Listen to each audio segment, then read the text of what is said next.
நீங்கள் மிகவும் பெருமைக்குரியவர்கள். காரணம், தமிழ் பேரினத்தின் பிள்ளைகள். உலக மொழிகளின் தாய்மொழியின் பிள்ளைகள்.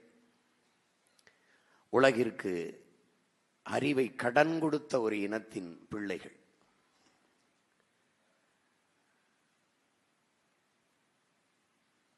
உலகத்தில் எந்த இனத்திற்கும் கிடைக்காத ஆகச்சிறந்த தலைவனின் பிள்ளைகள் நாம்.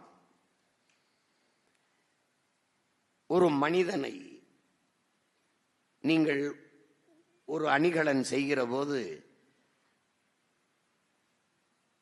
கொஞ்சம் அதை சேருங்கள், இதை சேருங்கள், இப்படி சேருங்கள் என்று சேர்த்து செய்வது போல ஒரு மனிதனை நிறைய அன்பு சேருங்கள், நிறைய பரிவு சேருங்கள், நிறைய கருணை சேருங்கள், நிறைய பாசம் சேருங்கள், நிறைய வீரம் சேருங்கள், சிறந்த ஒழுக்கத்தை அவனுக்கு கொடுங்கள்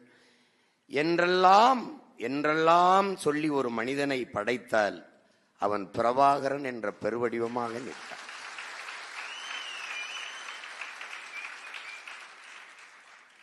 அந்த மகத்தான தலைவனின் மக்கள், பிள்ளைகள் நாம் என்கிற பெருமிதமும் திமிரும் உங்களுக்கு இருக்க வேண்டும். ஏனென்றால் நீங்கள் பொழுதுபோக்கு தளத்தில் உங்களுக்கான தலைவர்களை தேடிய பிள்ளைகள் அல்ல, போராட்ட களத்தில், போர்க்களத்தில் உங்களுக்கான தலைவர்களை தேடிய பிள்ளைகள்.